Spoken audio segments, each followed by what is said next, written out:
De paso, Dios los bendiga, qué bueno poderlos ver esta noche aquí, que esta es la primera en este tiempo que estamos viviendo, nuevamente volvemos a tener nuestro estudio bíblico pues presencial y aunque por supuesto vamos a estarlo pasando luego por las sitios donde siempre lo hemos pasado para beneficio de aquellos que no entienden, que no pueden venir.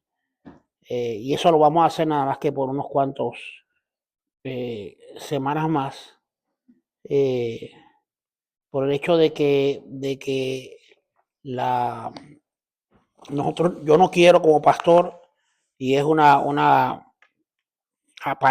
parece ser como algo un poquito extraño, ¿no? Pero yo no quiero como pastor el quitarle a la dinámica de la iglesia uno de los elementos más importantes que debe de tener, que es el poder compartir el pan de vida, los unos con los otros. O sea, el congregarse no obedece a un elemento institucional.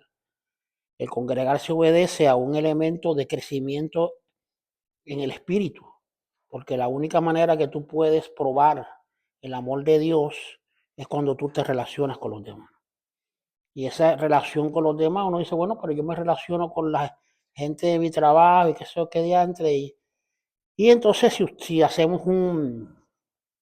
por supuesto, una encuesta de quién ama a su jefe, algunos van a perder su salvación, así que no la voy a hacer.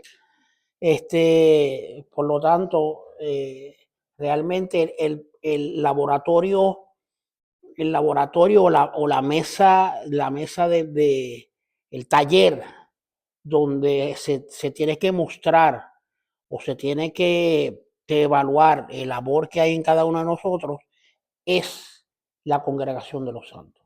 Entonces, si usted no se congrega, usted jamás va a saber si usted ama o es amado incluso.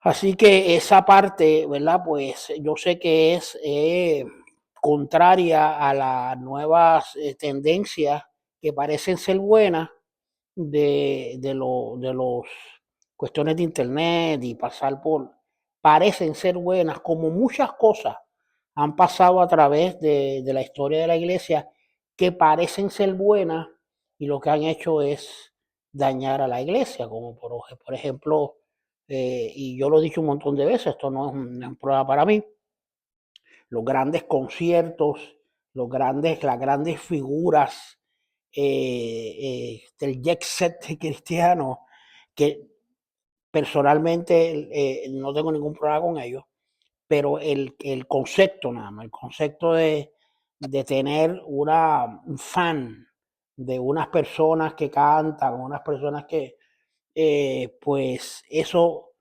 cuando comenzó a verse dentro de la iglesia, lo que hizo fue, por supuesto, pues debilitar la iglesia en vez de educarla y en vez de fortalecerla. Porque muchas personas entonces empezaron a oír el evangelio de stage y no el evangelio que se debe de dar de parte de aquella persona que Dios levantó o aquellas personas que Dios levantó para realmente educar y alimentar al pueblo de una manera coloquial, de una manera directa. Pastores, ancianos, etcétera, como usted lo quiera llamar. Bueno, pero eso sería un estudio bíblico diferente, el poderle explicar todo esto, pero esta noche nos reúne, pues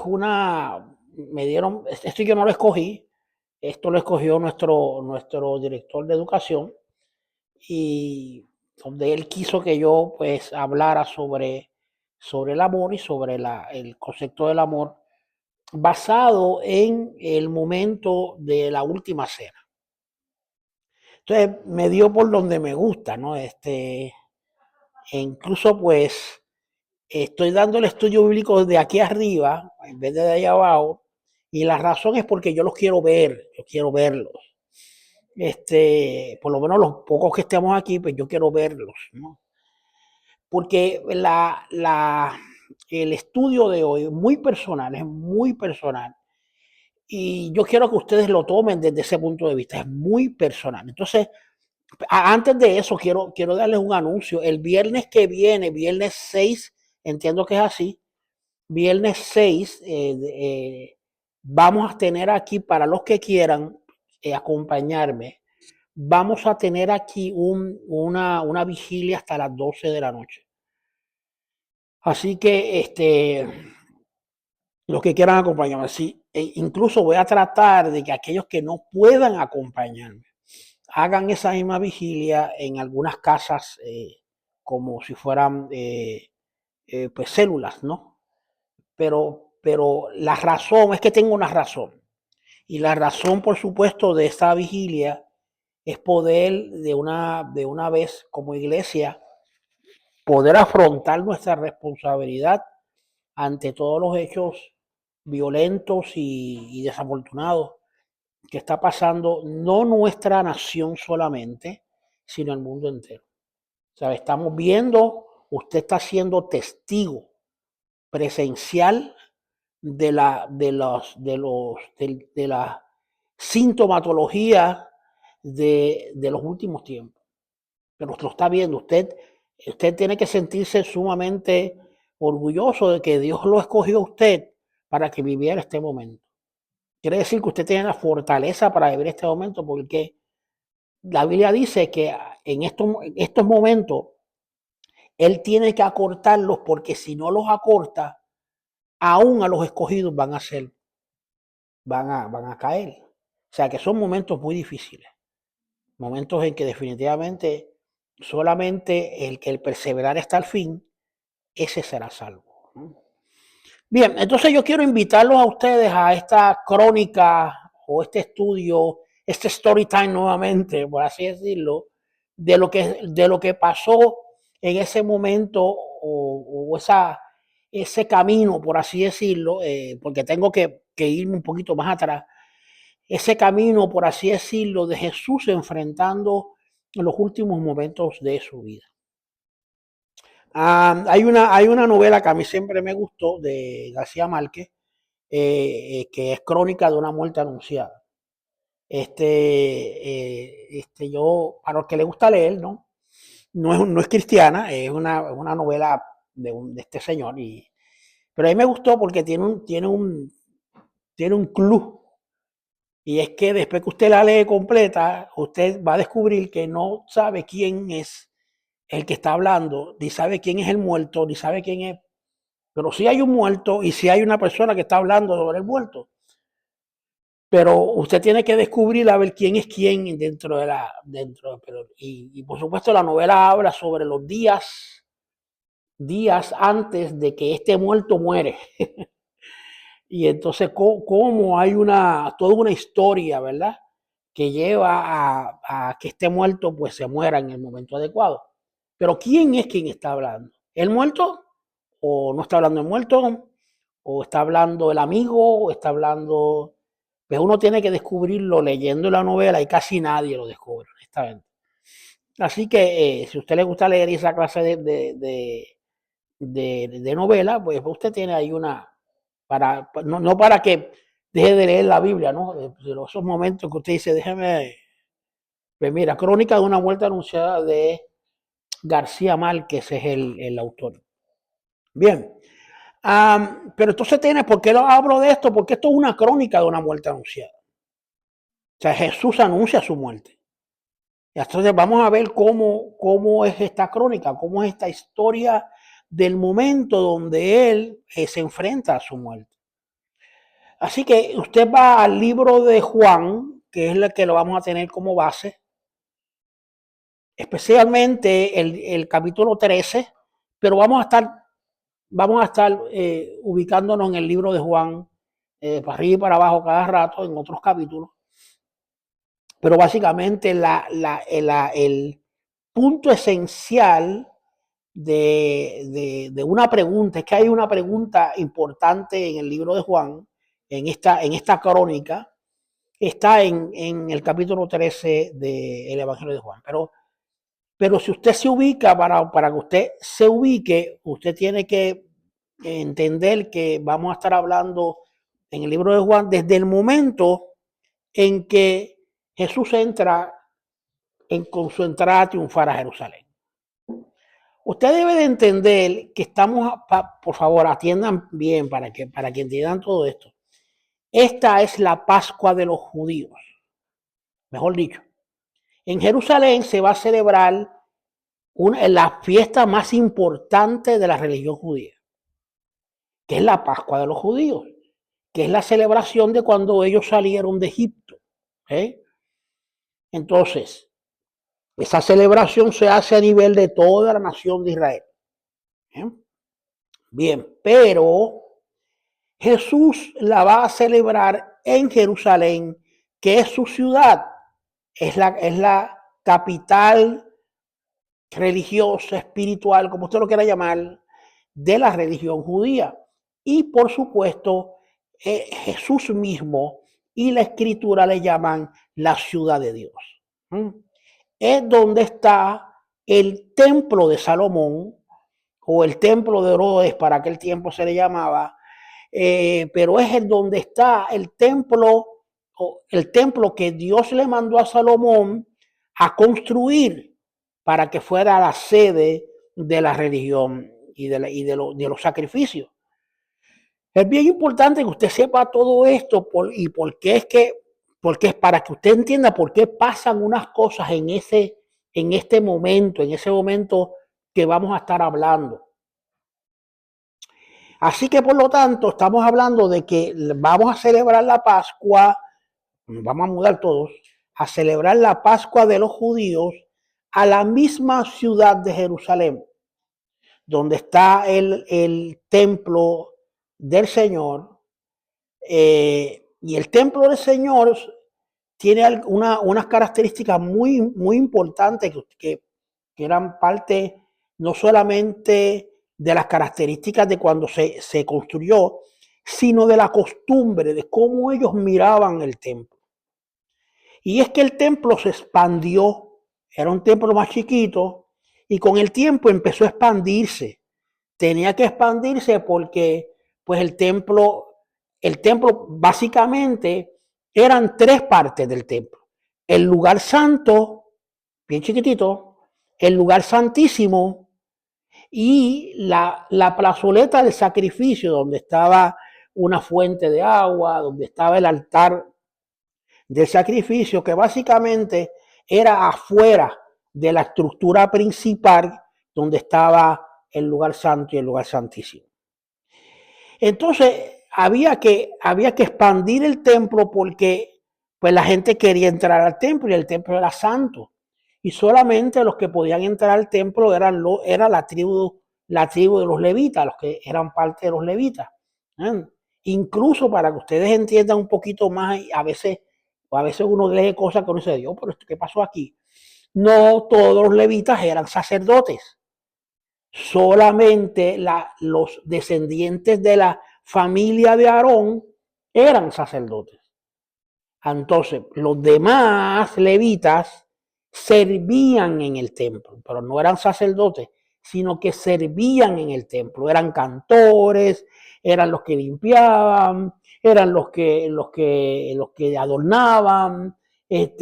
Había un montón de cantidad de oficios que había en el templo que hacer. Incluso el edificio del templo era tan difícil de manejar por todas las cosas que se hacían, que el templo nunca dormía.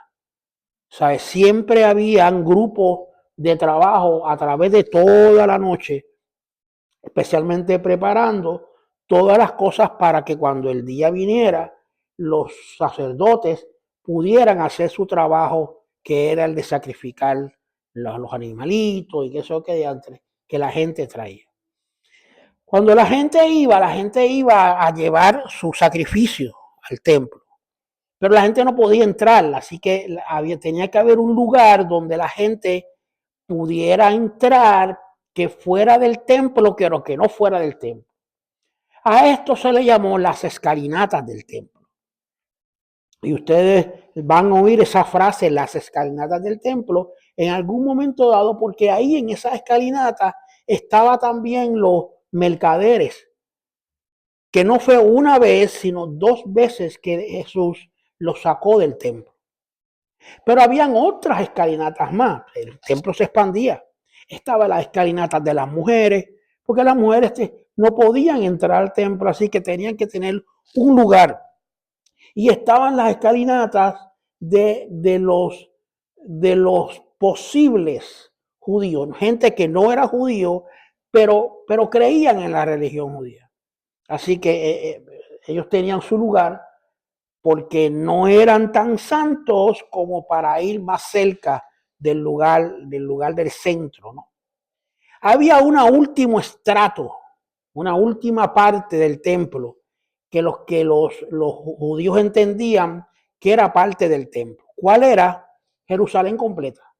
Ellos entendían que Jerusalén completa era parte del templo.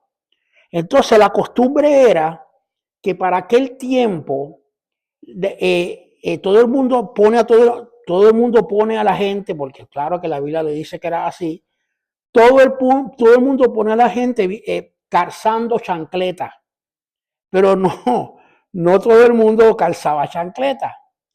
Existían los zapatos cerrados, especialmente para la gente que tenía que trabajar en el campo, porque, sí, porque eso les protegía los pies. Así que por lo tanto sí existían incluso los soldados, tanto romanos como los soldados judíos, tenían zapatos cerrados, por lo mismo. Entonces, ¿qué sucede? Que el zapato cerrado no era permitido en Jerusalén, porque Jerusalén era santa y el zapato cerrado absorbía demasiado de mucha, supuestamente, arena de donde caminaba. ¿Eh? Así que cuando tú llegabas a Jerusalén, tú tenías que, si tú tenías un zapato cerrado, tú tenías que quitarte los zapatos y ponerte unas sandalias. ¿Okay? Ahora bien, entrabas con tus sandalias. Bien, ahora, entienda bien quién era Jerusalén, una ciudad cosmopolita. Era, era viva, era dinámica, estaba constantemente lleno de gente. Y caballos, y burros, y gente que incluso mucho ganado que iba hasta la parte donde se guardaba el ganado para los sacrificios del templo. ¿Sabe? Era una ciudad que no era limpia. ¿Okay? No era limpia. Eso quiere decir que tú estabas en tu chancleta absorbiendo el sucio de la ciudad. Pero ese sucio de la ciudad era santo. ¿Entiendes? Porque estaba dentro del marco del templo, por lo tanto, pero era santo. Por eso la costumbre, y por eso estoy dando todo esto para que usted entienda lo demás, por eso la costumbre de cuando tú entrabas a una casa en Jerusalén, los siervos de la casa te lavaban los pies, porque tus pies estaban sucios, verdaderamente sucios, de la mugre, del fango posiblemente, que había en las calles de Jerusalén. Así que no estamos hablando de que la gente entraba, pasaba por Jerusalén, tú sabes, y tenía unos pies así bien lindos, no, tú sabes, por más que tú te pintabas las uñitas, ni se iban a ver, porque estaban llenas de fango.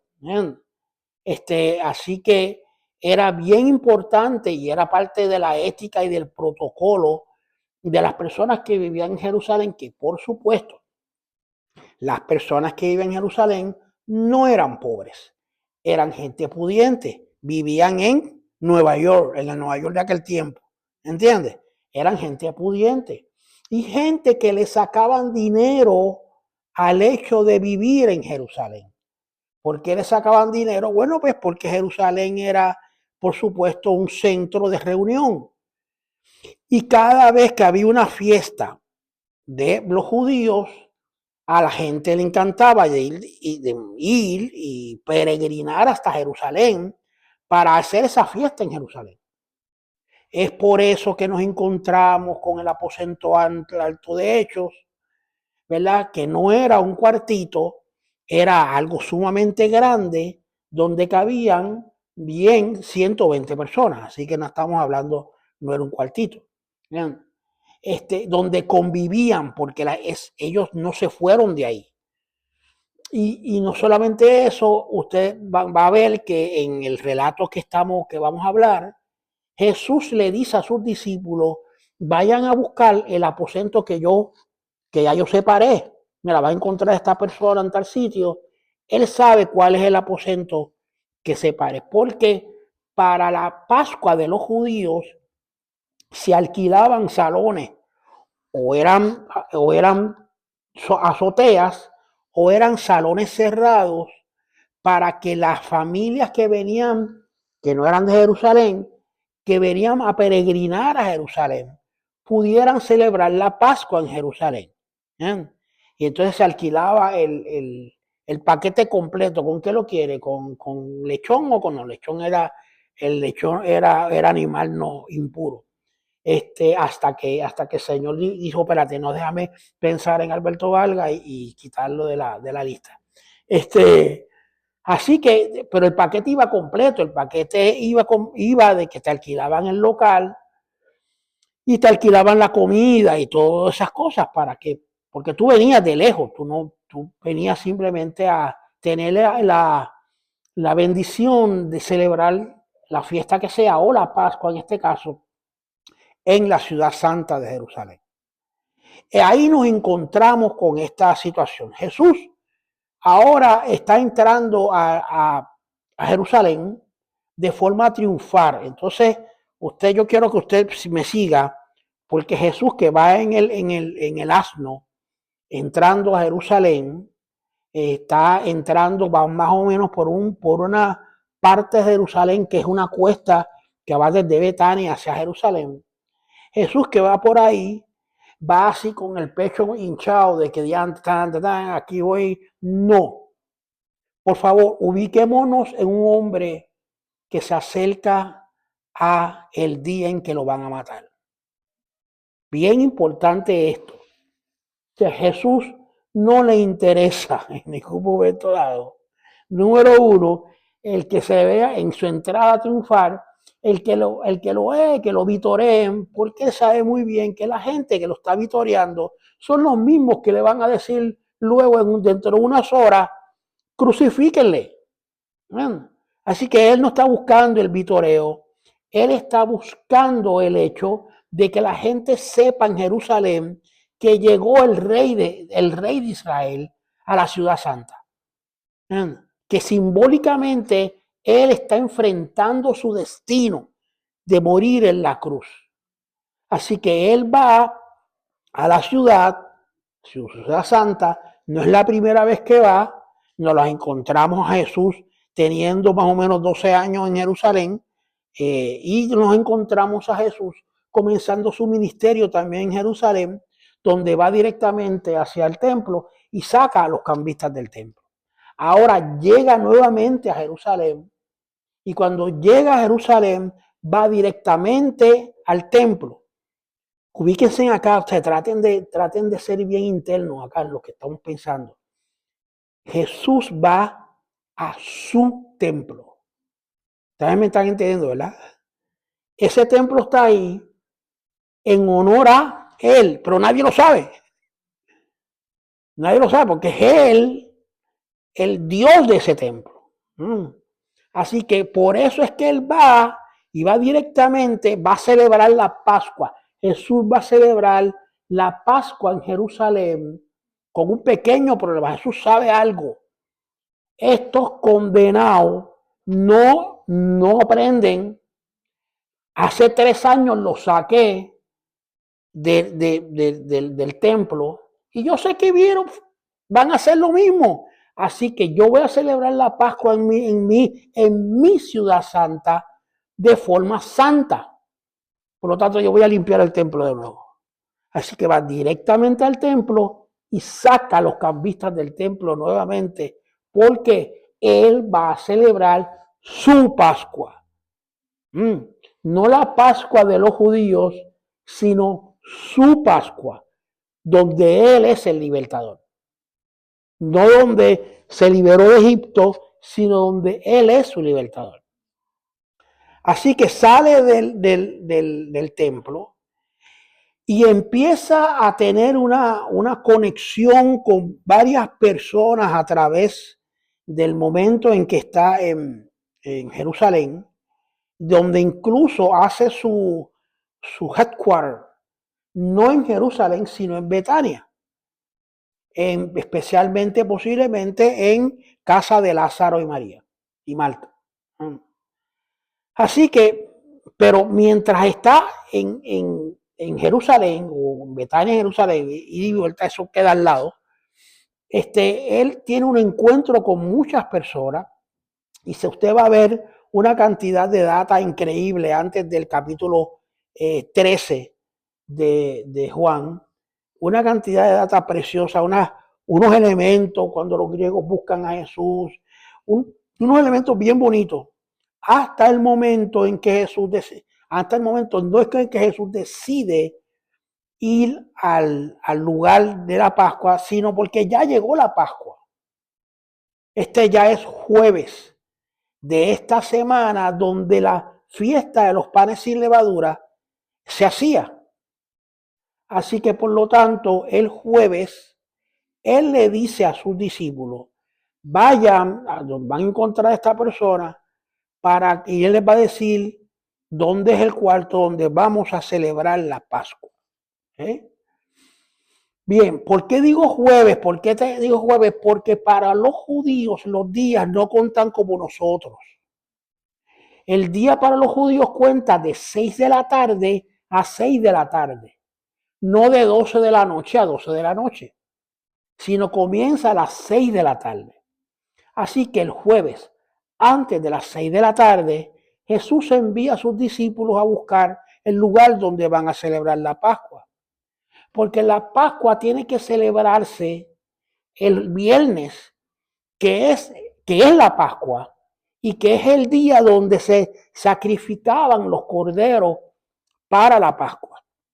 O sea, cuando digo que se sacrificaban, estamos hablando del día oficial para los judíos y para el templo, donde se sacrificaban. Incluso tú o comprabas tu cordero en el templo, o tú llevabas tu cordero desde tu casa y se lo dabas a los levitas para que te lo sacrificaran y te lo llevaras y después lo asabas o como tú quieras hacerlo.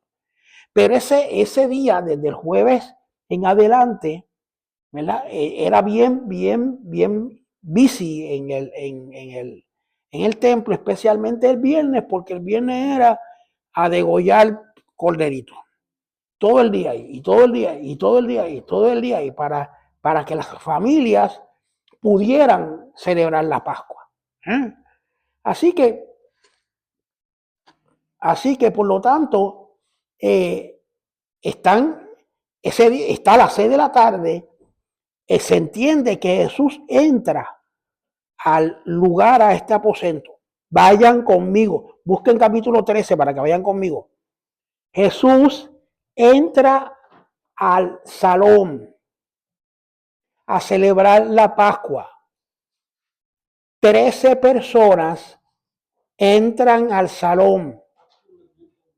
¿Estamos bien, verdad? ¿Son 13 o no son 13? Son 13 porque son 12 discípulos y él. Si había más personas, es probable que hubiera algún otro servidor de algo. De momento entran esos 13 hombres al salón directamente a sentarse, con un pequeño problema. Acaban de saltar un protocolo, no solamente un protocolo ético y normal, sino un protocolo de la liturgia de ese día. Tú no podías comer el cordero pascual sucio. Tú tenías que comerlo limpio, por lógica. ¿Y cuál fue el protocolo que saltaron? nadie les limpió los pies. Así que ubíquense, por favor. Usted si quiere ser uno de los discípulos, sea uno de ellos. Yo lo invito a que sea Jesús, para que usted entienda qué es lo que posiblemente estaba pensando Jesús. Así que Jesús entra y nadie le lava los pies a Jesús. Ese elemento de que nadie le lava los pies a Jesús, Jesús está bien pendiente a él, porque ya había pasado antes. Cuando Jesús entró en la casa de un publicano, de momento se acerca a una mujer pecadora y con un perfume le lava los pies a Jesús. Y Jesús y lo que estaban allí empiezan a, mira para allá, eso vale muy caro para que esté pasando esto. Y Jesús dice, yo entré aquí y ustedes no me lavaron los pies. Fíjate que él está claro de lo que le está pasando. Ustedes que se supone que me lavaran los pies a mí, porque primero que soy el visitante, soy el invitado. Ustedes no me lavaron los pies. ¿Por qué ustedes no me lavaron los pies? Porque hay que buscar un porqué. Bueno, pues porque ustedes están en contra mía. El publicano lo invita para acosarlo, no lo invita porque yo quiero conocer a Jesús. Porque ustedes están en contra mía. Y ustedes no se van a humillar a lavarme los pies a mí. Pero se supone que ustedes me lavaran los pies. Ahora viene esta mujer pecadora y lo hace con ella. Y ustedes la señalan. Sabe que Jesús está consciente del protocolo, no solamente en el sentido protocolario, sino en el sentido del significado que lleva el asunto de tú cumplir con un elemento que va más allá de la limpieza. Así que Jesús entra al aposento con los 12 discípulos y está esperando normalmente que alguien le limpie los pies, porque él es invitado. Pero nadie lo hace. Entran los 12 burros, los 12 discípulos con él. Y yo me imagino a los 12 discípulos y dicen, que le limpie el otro. Adiós, mira. Dice Pedro dice que Juan lo haga, no siempre está con él. O sea, tiene que haber habido una guerra de pensamiento, porque todo el mundo se tiene que haber dado con los pies están sucios. Todo el mundo se tiene que haber dado cuenta que nadie lavó los pies. Así que todo el mundo se sienta con esos pies sucios. Estamos hablando de pies sucios de verdad. Y cuando se habla de sentarse, no estamos hablando de sentarse como lo está nuestro hermano en una silla. Estamos hablando casi acostados. Así que los pies quedan expuestos ante la otra persona. Bien. Así que Jesús está con todo el mundo se sentó, nadie hizo ningún gesto, así que Jesús es el que lo hace. Y se levanta, coge una toalla, coge un lebrillo y empieza a lavarle los pies a sus discípulos. Hasta que Pedro pone esa queja, no, tú a mí no me vas a lavar los pies. Y Jesús le dice, oiga bien y apúntelo por ahí si usted está viendo lo que estamos hablando. Si yo no te lavare, tú no me vas a pertenecer. Tú no tendrás parte conmigo. Miren la aseveración tan fuerte que Jesús le hace. No le dice que tú no vas a tener parte en el reino de los cielos. No. Si tú no me dejas lavarte a ti, tú no vas a tener parte conmigo, tú no me vas a pertenecer a mí. Tú te perteneces a ti mismo, a mí no me vas a pertenecer. yo no voy a tener nada que ver contigo si tú no me dejas lavarte los pies. Así que de momento, a quien se lo dicen es a Pedro, el bocón, y Pedro rápidamente pues hace un ridículo delante de todo el mundo y dice, oh no, lávame hasta los pies, búscame champú, fíjate, pero lávame a lo que sea. ¿Mm? Y entonces Jesús no le hace caso porque Jesús sabe quién es Pedro. Ahora Jesús llega de haberle limpiado los pies a sus discípulos. Vayan conmigo, please, y se sienta y hace una pregunta. ¿Qué es la pregunta base de este estudio? Dice, ¿ustedes saben lo que yo les he hecho? La respuesta es obvia dentro del marco físico, lavarnos los pies. Pero esa no es la respuesta. Para poder encontrar la respuesta, uno tiene que seguir la crónica de los eventos que estaban pasando ahí.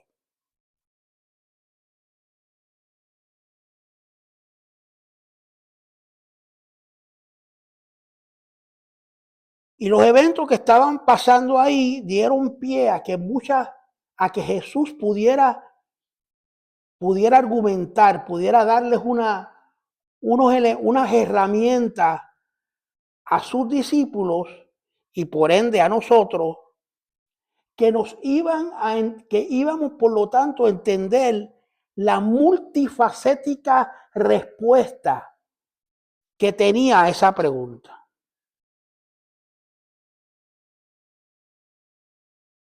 Esa pregunta, para poderla ubicar, Jesús la hace dentro del marco de la cena pascual. Ahora, cuando usted va a ver qué es la clase de cena que están hablando, la cena era un ritual. Toda la cena era un ritual. Y en la cena, ese ritual, se comía hierbas amargas, pan, vino y el cordero. Sabemos que por ende, incluso dos de los evangelistas lo mencionan, que ellos fueron a preparar el cordero. Pero por alguna razón, cuando se habla de los elementos que están en la mesa, ninguno de los evangelistas menciona el cordero. Menciona las hierbas amargas, mencionan el vino y mencionan el pan, pero no el cordero. No es que no había cordero, tenía que haber habido cordero porque si no era una cena pascual. Pero probablemente los evangelistas entendieron, para beneficio nuestro, que el cordero principal de esa Pascua no era el que se había asado, sino que el cordero principal de esa Pascua era Jesús mismo. Y porque lo sabían, bueno, para el año 50 después de Cristo, más o menos del 40, del 50 al 70, aparece el primer evangelio, que es el evangelio de Marcos. Eso quiere decir que pasan una cantidad de años largos. La gente, sabiendo lo que pasó en la vida de Jesús, esa biografía, pasándolo de boca en boca, ese elemento de información, pasándolo de boca en boca, ¿no? Hasta que de momento Marcos le da con escribir esa medio biografía o un tercio de biografía de Jesús en su evangelio. Esto es importante por el hecho de que, por lo tanto, Marcos, ya después de mucho tiempo, o los evangelistas, cuando se hicieron cada uno de ellos, que el último evangelista, que fue Juan, que escribe su evangelio ya para los años 90 y pico después de Cristo, él menciona el hecho de que En un momento dado de la vida de Jesús, dice los evangelios que Jesús se encuentra a Juan el Bautista. Y es Juan el Bautista el que le dice a sus discípulos, a los discípulos de Juan el Bautista, miren quién va por allí. He allí el Cordero de Dios que quita los pecados del mundo. O sea, que Juan el Bautista es el primero que se da cuenta que Jesús es el Cordero Pascual. Muchísimo tiempo antes de que Jesús hubiera hablado de su propia muerte. Pero entienda de quién está hablando. Juan no era cualquier persona. Jesús mismo dijo de Juan, no ha habido profeta más grande que él, que Juan el Bautista. ¿Bien? Así que lo que Juan estaba hablando es aquí el Cordero de Dios que quita los pecados del mundo. Era una data que venía directamente de inspiración de Dios. Una data profética como él como profeta. Así que, pero nadie, posiblemente cuando Juan lo dijo, dijeron, ¿y qué está hablando este? Pero cuando pasa la muerte y resurrección de Cristo, entonces que la gente se da cuenta, ¡ah! Mira, Juan lo dijo. Él era el Cordero Pascual. Bueno, a fin de cuentas, volvemos para la mesa de nuestra celebración pascual. Y en esa mesa de nuestra celebración pascual hay una liturgia, yo les dije, ¿no? Y en la liturgia es que se pasan, hay 7 veces la copa de vino. Y en cada copa, pues se argumenta algo o se lee algo de la escritura. Hasta la última. La última copa se le llama la copa de bendición. Y está basada en el momento en que José, cuando salió de Egipto, José reúne a los hijos de Israel y en una bendición profética habla del futuro de cada uno de los hijos de Israel. Basado en eso está la última copa, que es la copa de bendición, donde en cada casa se esperaba que el dueño de la casa hiciera una bendición a los de la casa y que esa bendición fuera, entre comillas, profética.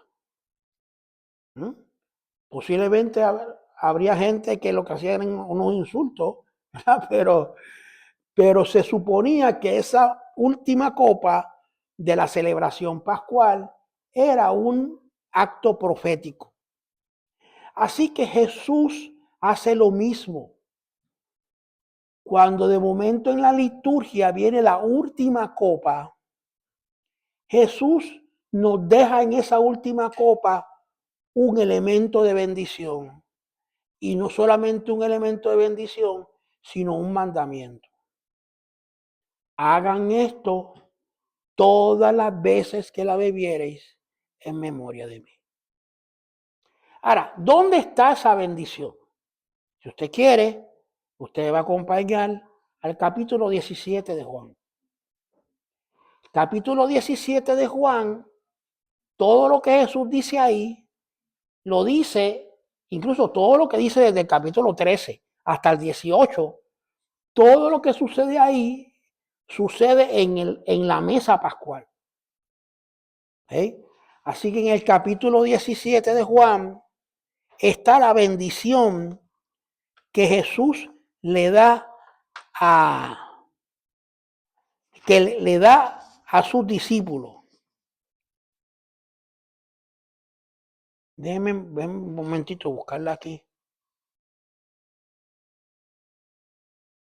Y en ese capítulo 17 de Juan se encuentra la segunda parte, que luego lo vamos a ver, la segunda parte de la respuesta de que ustedes saben lo que yo les he dado, les he hecho. Bien, porque el capítulo 17 de Juan es la gran tesis de la unidad. Él dice, él empieza a hacer una oración, porque es una bendición, y él habla al Padre en esa bendición, de ese momento pascual. A mí se me van los pelos porque es que yo lo vivo, ¿no? Y entonces, de momento, él va y hace la oración directamente al Padre. Déjenme buscarlo un momentito aquí, que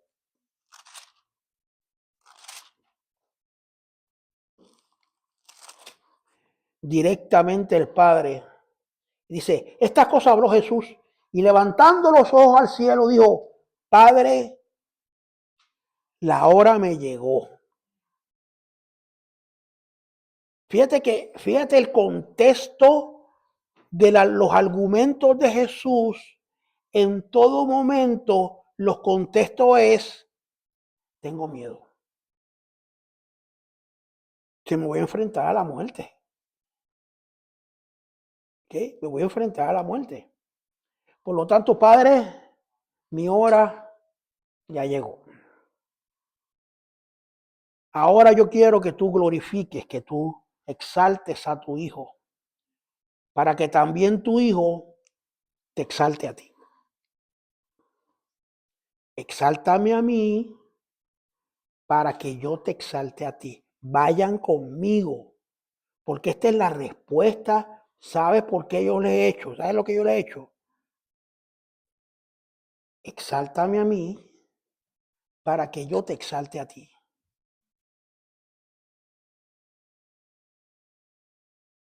Ponme en el lugar alto para que yo te ponga a ti en el lugar alto también. Esto es un trato, pero no un trato de responsabilidad obligada, sino un trato lógico. Lo está diciendo, es lógico. Tú me vas a exaltar y yo te voy a exaltar. Porque tú me vas a exaltar. Mi, mi, mi, mi lógica, mi impacto de que tú me exaltes es yo exaltarte a ti. Copien eso porque es que a veces nosotros leemos y no nos damos cuenta que la Biblia tiene la razón de por qué nosotros nos caemos tanto. Entonces sigue diciendo, no voy a leer completo porque si no, no tenemos el tiempo. Sigue diciendo, como le he dado potestad sobre toda carne para que la vida eterna a todos los que todos los que viste. Y esta es la vida eterna, que te conozcan a ti, al único Dios verdadero, y a Jesucristo, quien has enviado. Verso 6. He manifestado tu nombre a los hombres que el mundo me diste. Eran tuyos y tú me los diste a mí. Eran tuyos, pero tú me pasaste el elemento de ser dueño, me los pasaste a mí. Guarden eso. Y ellos han guardado tu palabra. Ahora han conocido que todas las cosas que me has dado proceden de ti. Ellos han conocido que verdaderamente yo salí de ti y han creído que tú me enviaste. Yo por lo tanto ruego por ellos, no por el mundo. Yo ruego por ellos, sino por los que me diste, porque son tuyos. Oiga bien esto, subrayelo. Y todo lo que es tuyo es mío, y todo lo que es mío es tuyo. Subrayelo. Nos caemos por ser ignorantes. La Biblia nos lo dijo. Jesús nos lo dijo. Erráis porque desconocen las escrituras. y he sido glorificado en ellos. Yo no estoy en el mundo, por lo tanto, él dice, guárdalos para que le dice al Padre, guárdalos para que sean uno así como nosotros. Guárdalos. Padre, guárdalos para que sean uno como nosotros. De la misma manera que tú y yo somos uno, ellos van a ser uno porque tú los vas a guardar. ¿Cómo van a ser, cómo van a ser uno de la manera de los bautistas? No. De la manera que a tú te da la gana. No. ¿Cómo van a ser uno? De la manera si me entienden o no. No. Si me aceptan o no. No. Ellos van a ser uno de la misma manera que tú y yo somos uno. ¿Cómo es uno Jesús? ¿Hay alguna diferencia? No la hay. Y Jesús se la explicó a los discípulos en el capítulo 14 de Juan. Pero Jesús, enséñanos al Padre, le dice Felipe. Y Jesús le dice, pero Felipe, pero con esta, ¿sabes? Este tono ¿qué te pasa? Felipe, tanto tiempo que yo he estado con ustedes y tú no me conoces. Yo y el Padre somos la misma cosa. Ay, ay, ay.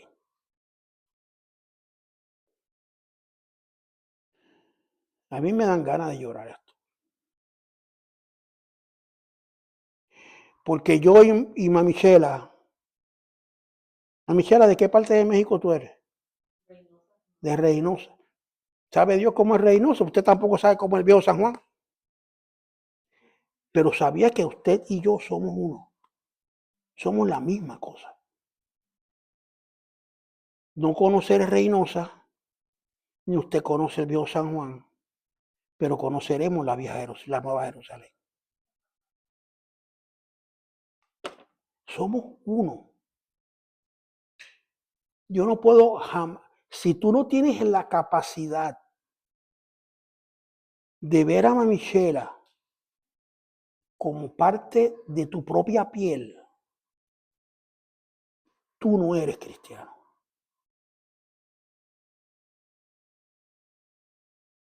No lo digo yo, lo está diciendo Jesús. Porque guárdalos, yo quiero que los guardes. Yo quiero que los guardes porque ellos son como nosotros. Tienen la misma unión que nosotros.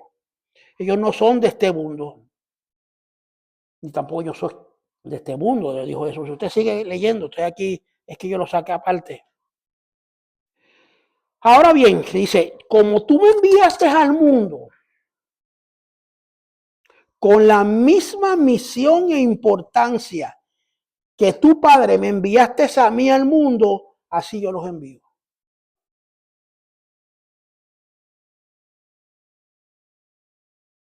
¿Cuál es tu llamado? Ser como Jesús. No es el pastorado, no es el diaconado. No es el comité taro que sea que diantre. Tu llamado es ser como Jesús. Si tú no eres como Jesús, no eres nadie. Tú no tienes parte con Él si tú no eres como Jesús. Entonces, porque yo te voy a enviar de la misma manera. ¿Cómo lo envió? Entonces, yo lo voy a enviar a ellos como tú me enviaste a mí. Entonces, tú me enviaste a mí, y cuando tú me enviaste a mí, la Biblia dice que Él no tuvo el ser igual a Dios como cosa que aferrarse, sino que se entregó a sí mismo y se dio por nosotros. ¿Oíste eso? ¿Cómo es que tú tienes que manejar tu vida ante Dios? Ya no soy yo, y lo dice la Biblia un montón de, ya no, nosotros lo decimos, ay María, qué chévere, ya no vivo yo, vive Cristo en mí, embustero, hipócrita.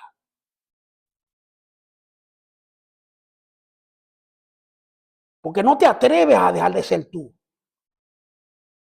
Tú vas a defender todo lo que tú eres. Ay, Dios mío, ¿cómo se atreven a decir que son cristianos? Los que defienden, se defienden a sí mismos. Jesús no se defendió a sí mismo. Jesús cayó ante Pilato.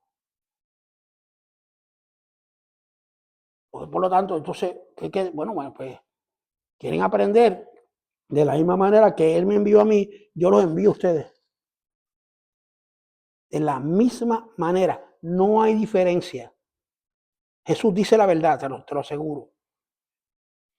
La gloria que me diste, yo se la voy a dar a ellos para que sean como nosotros. Como nosotros somos. Uno.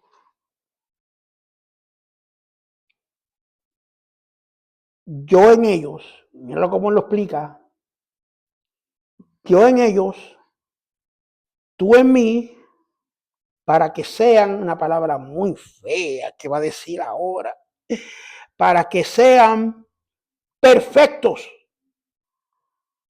en la unidad. Así el mundo se va a dar cuenta de que tú me enviaste.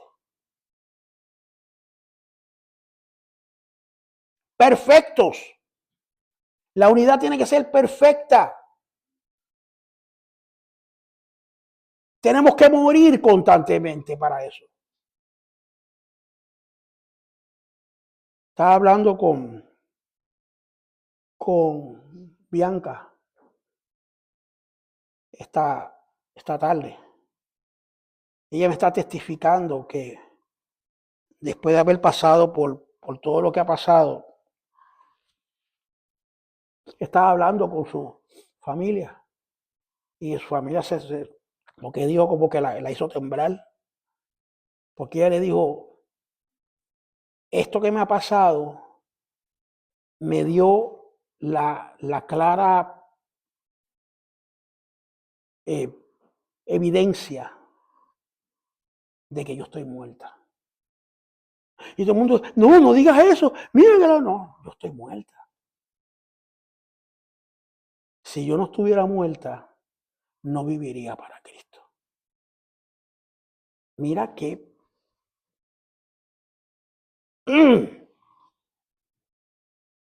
entonces, pues, posiblemente usted me está oyendo con esto, hablando estas cosas con mucha pasión,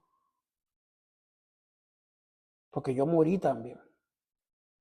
Y yo no estoy hablando espiritualmente, no, tuve que pasar por unos momentos de muerte. Y ante esos momentos, cuando uno viene y despierta de esos momentos, como quien dice, uno se da cuenta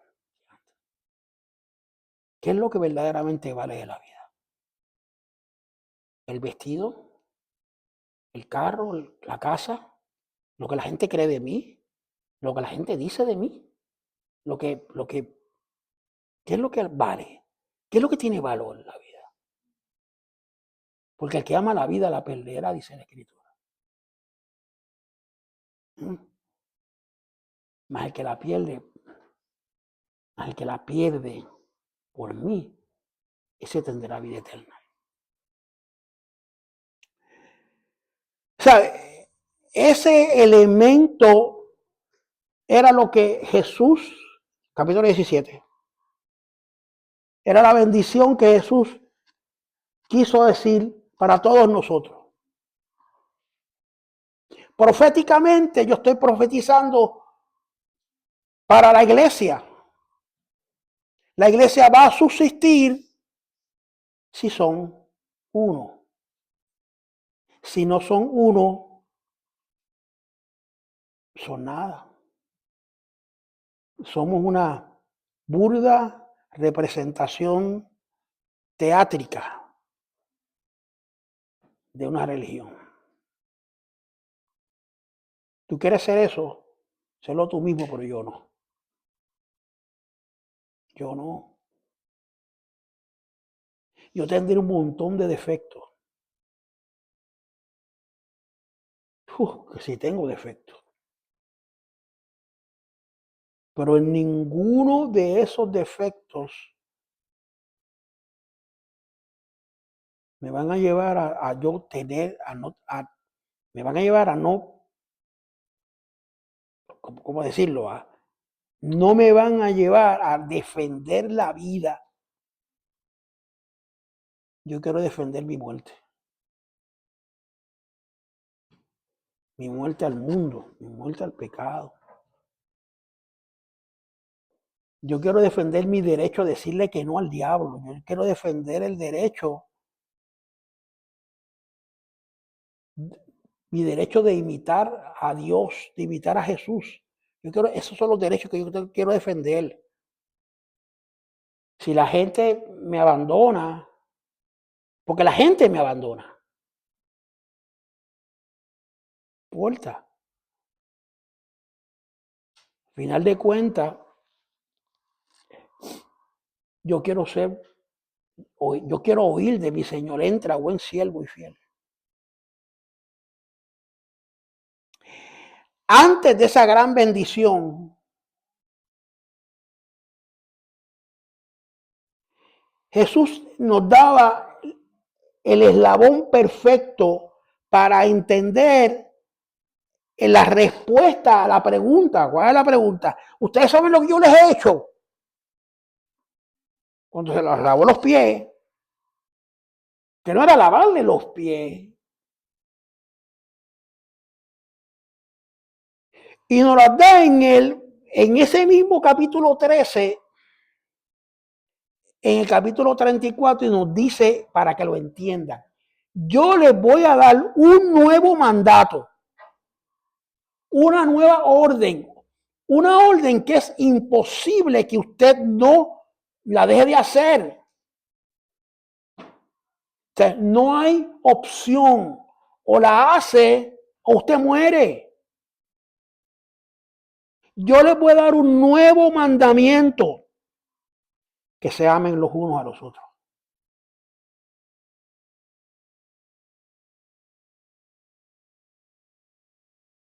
Pero nos los pone difícil, porque no es, qué chévere, ahí está mi hermanita, que yo le puedo dar un montón de besitos y decirle te amo un montón de veces y realmente no estoy haciendo nada. Porque el amor que yo le tengo que tener a ella tiene una regla. Ustedes tienen que amar los unos a los otros como yo los he amado a ustedes. No como ustedes se lo inventen. Lo que pasa es que yo soy hombre. Pues muérete.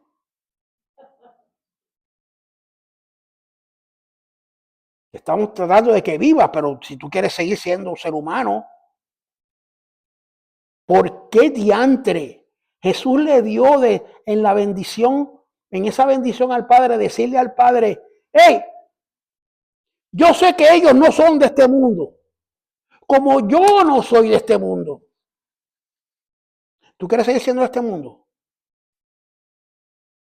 Pues, cosas tuyas.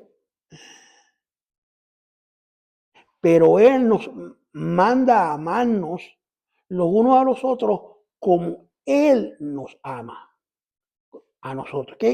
¿Cómo nos ama a nosotros? Y se entregó a sí mismo a muerte de cruz.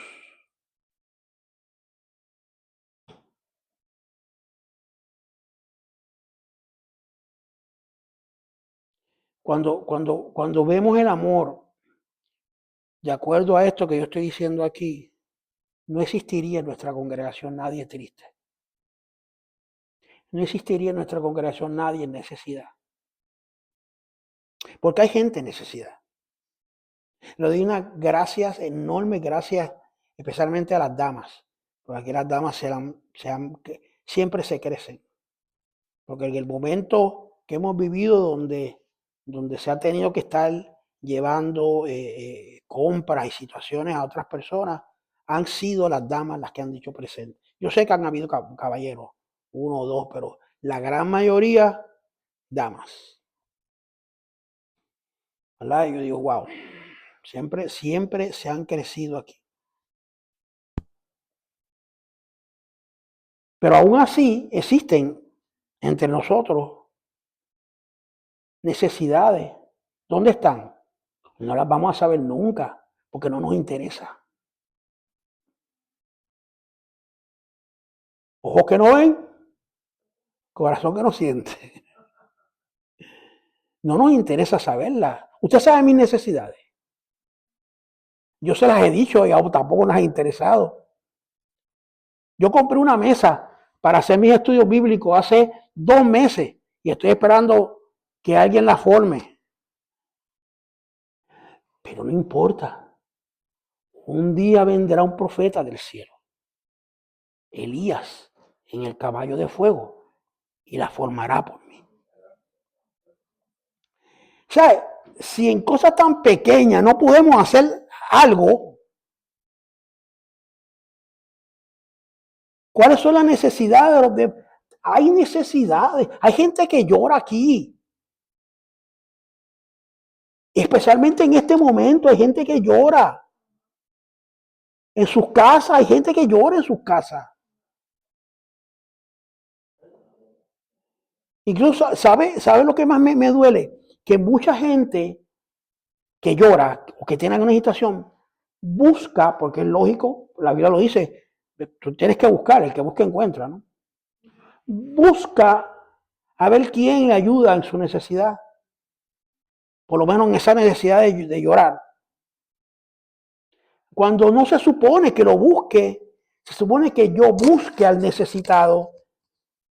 Jesús, ¿qué hizo? Somos como Jesús, ¿no? Jesús, ¿qué hizo? Jesús vino a buscar lo que se había perdido. Así que si nosotros queremos ser como Jesús, ¿cómo tenemos que ser? Tenemos que buscar lo que se ha perdido. Tenemos que buscar la necesidad. Tenemos que buscar quién está dolorido para oírlo. El que siempre está dolorido va siempre a tirar para donde no es. No es para oírlo, mi hermano. Es para darle vida. Es para reencaminarlo donde tiene que caminar. Porque nosotros somos como ovejas que no tienen pastor. Tenemos que ser reencaminados. Nuestra carta de presentación al mundo, lo dice ahí, nuestra carta de presentación al mundo, dice el capítulo 13, es que el mundo va a ver que nosotros nos amamos los unos a los otros. Ok, si es nuestra carta de presentación, no me venga a mí, es que yo te amo de corazón. Que se vea. Si no se ve, la gente no lo va a ver.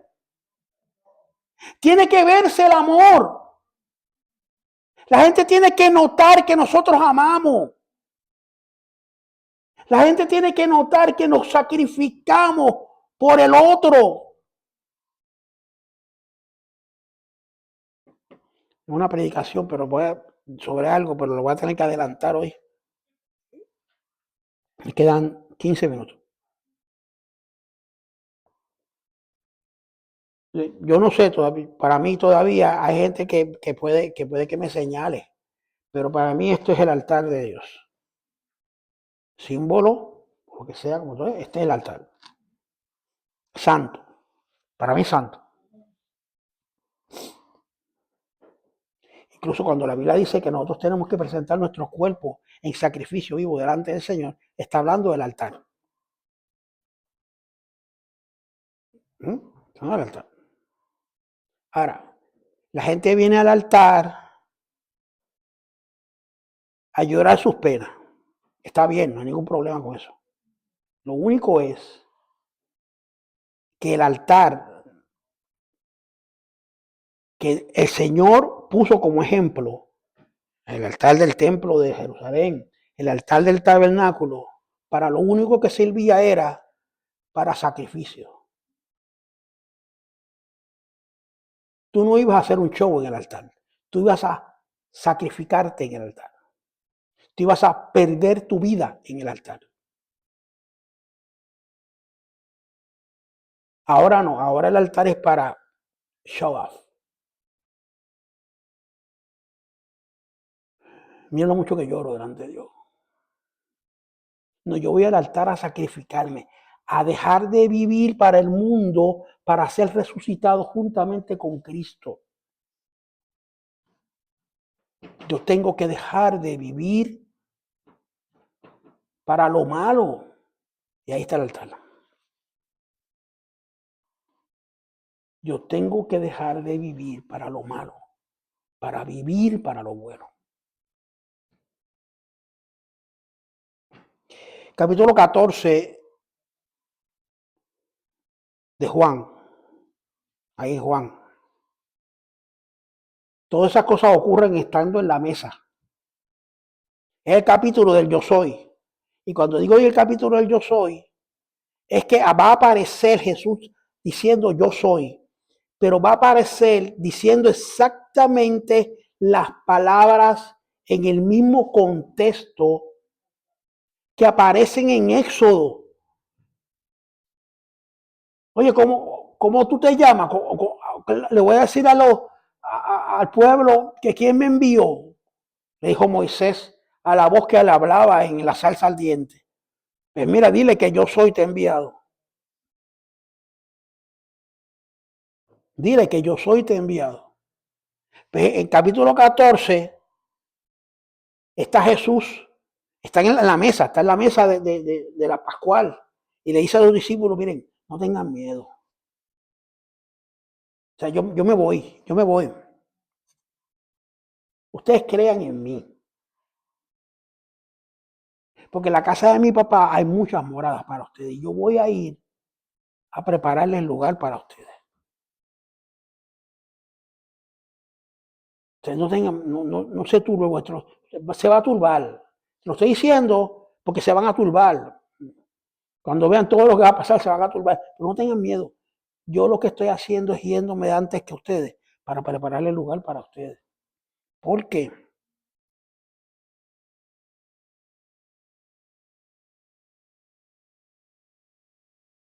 Porque yo soy el camino y yo soy la verdad y yo soy la vida. ¿Por qué yo pongo el y? Porque la Biblia lo dice así.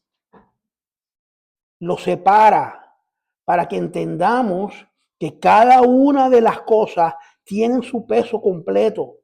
Yo soy el camino. Yo soy el gran Dios de Moisés y del pueblo. El Dios de Abraham. El Dios creador. Yo soy el camino. Pero además de ser el camino, yo soy la verdad. La única verdad está en mí. Y la única vida la vas a encontrar en mí.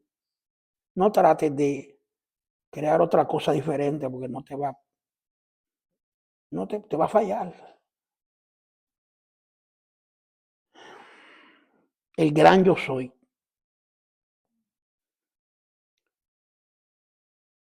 Y dice, y sabéis a dónde voy.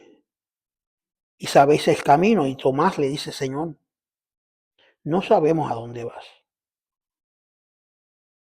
Pues síganme, porque yo soy ese camino. Si ustedes me conocieran a mí, también a mi Padre van ustedes a conocer.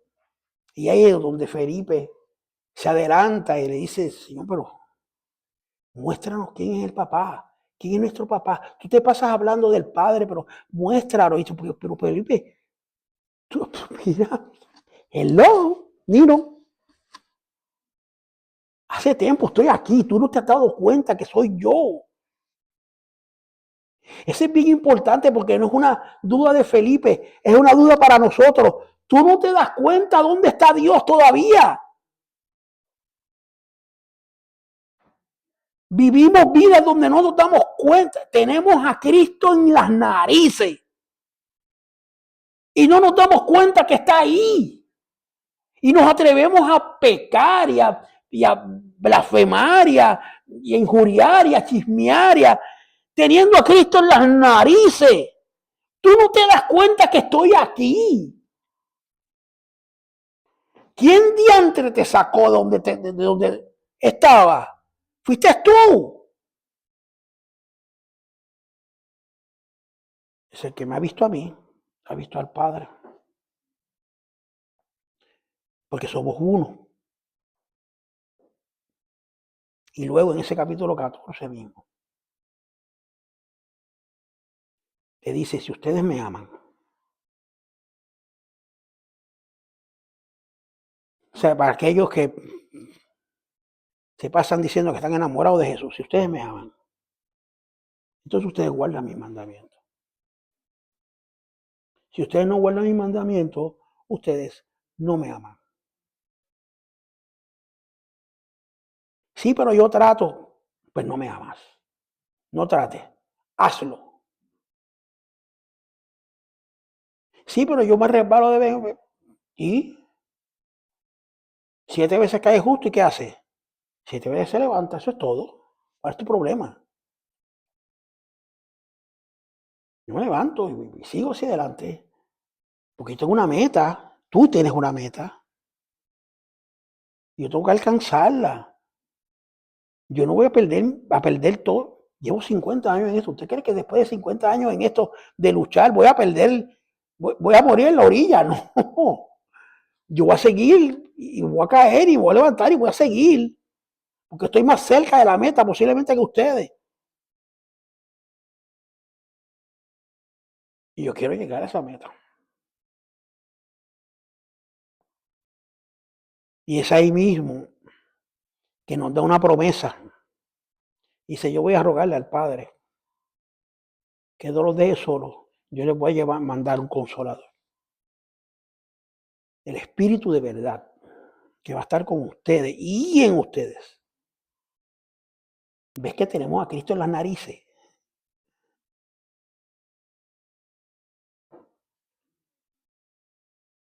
Y por último, en ese mismo capítulo, en la misma mesa pascual, nos hace un legado.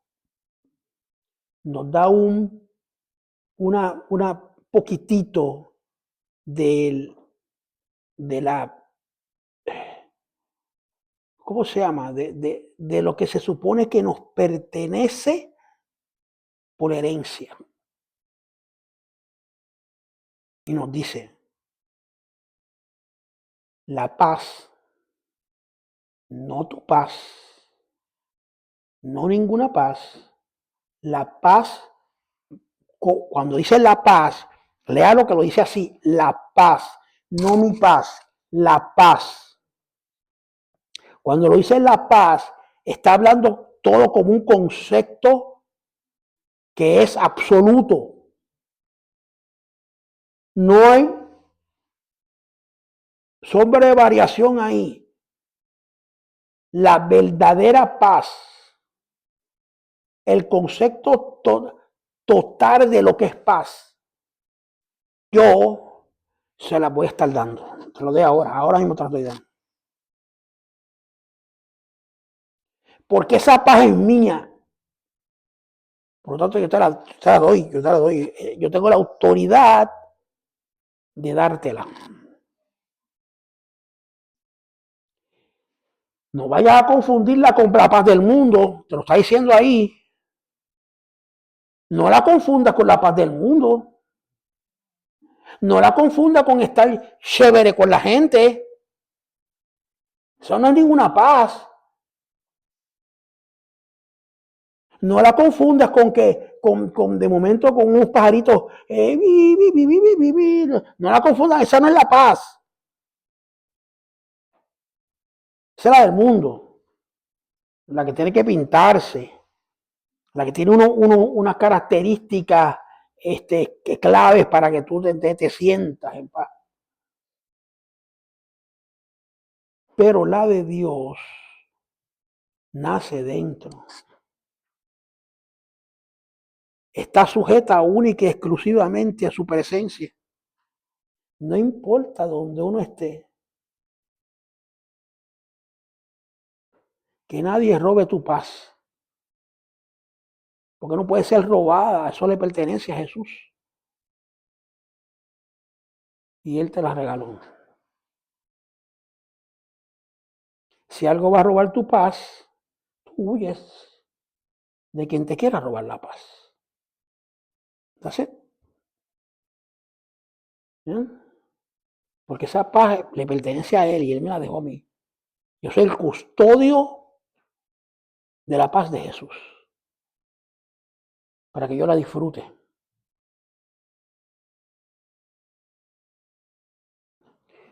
El final de esa gran cena se encuentra en el capítulo 18, el primer verso del capítulo 18. Diciendo, habiendo dicho Jesús estas cosas, salió con sus discípulos al otro lado del torrente de Cedrón, donde había un huerto en el cual entró con sus discípulos. Fue directamente al Getsemaní. En Marcos 14:26 dice, cuando hubieron cantado el himno, que cantaron, salieron al monte de los Olivos.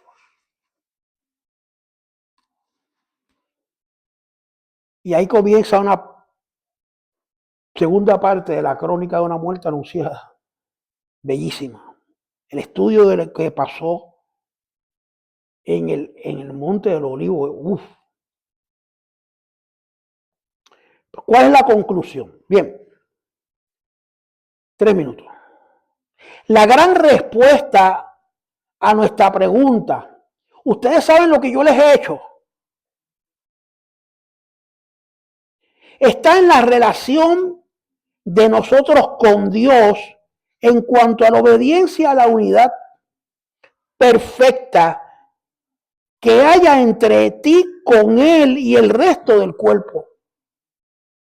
Y a la entrega a servir sin importar tu opinión o tus derechos, servir, entregarse, dejar de ser para poder ser.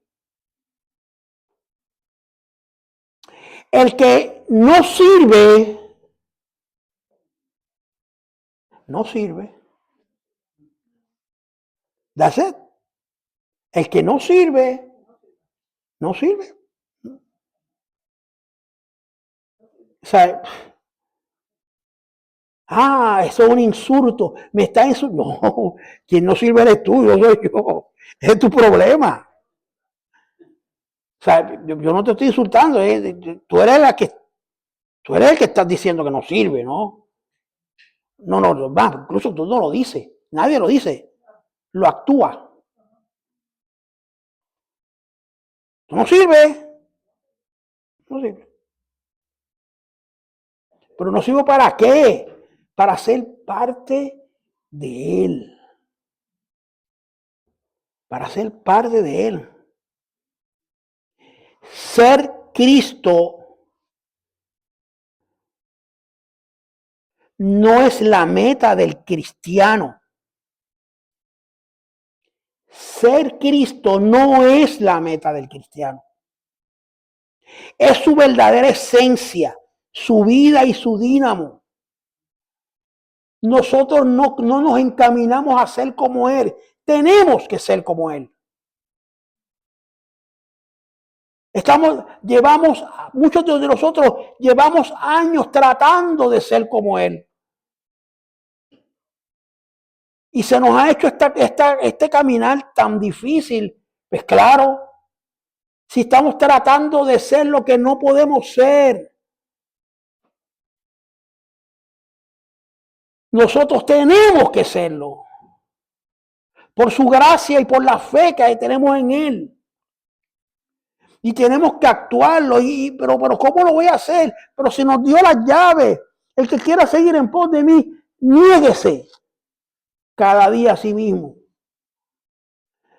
Mi vida me dice que vaya para allá y yo mi vida la voy a tomar para otro lado porque yo tengo que negarme. Yo tengo que caminar según Cristo. No caminar según yo. Pero es que duele. Somos un sacrificio. Somos un sacrificio. Es que la gente ha perdido el valor de lo que buscamos. Usted quiere vivir toda una vida en el infierno. La gente llama infierno a este mundo, porque a veces lo que pasamos como que parece un infierno. Mi hermano, lo que cualquier persona pasa aquí malo, no llega ni al 1% de lo que usted va a pasar por toda una eternidad, alejado de Dios en el infierno.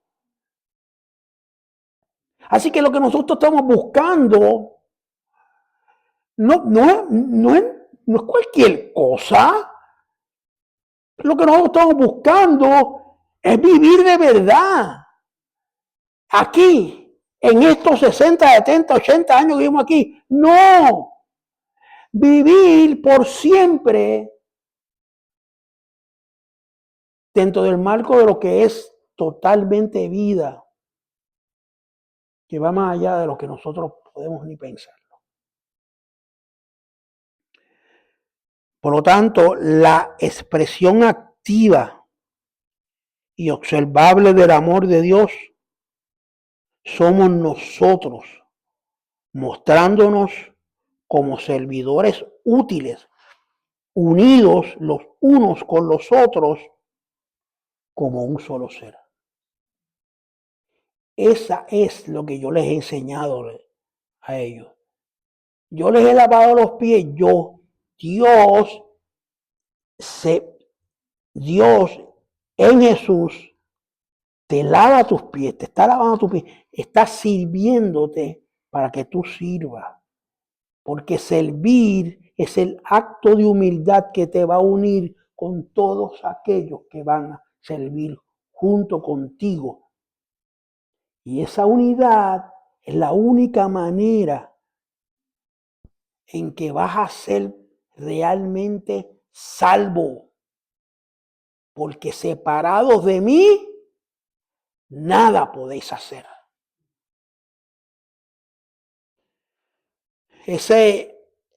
En esa enseñanza me quedo corto al enseñarles todo esto hoy. Porque hay muchísimo, pero muchísimo más.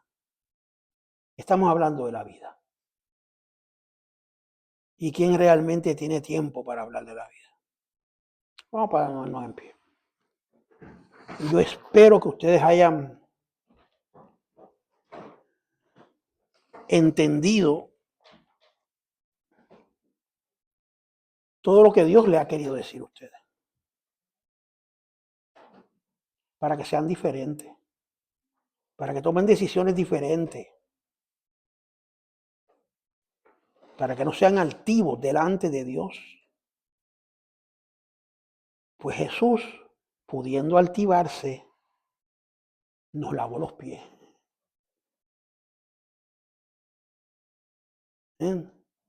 Se humilló a sí mismo. Y se dio a sí mismo por nosotros. Oramos al Señor. Señor y Padre nuestro, Dios mío, es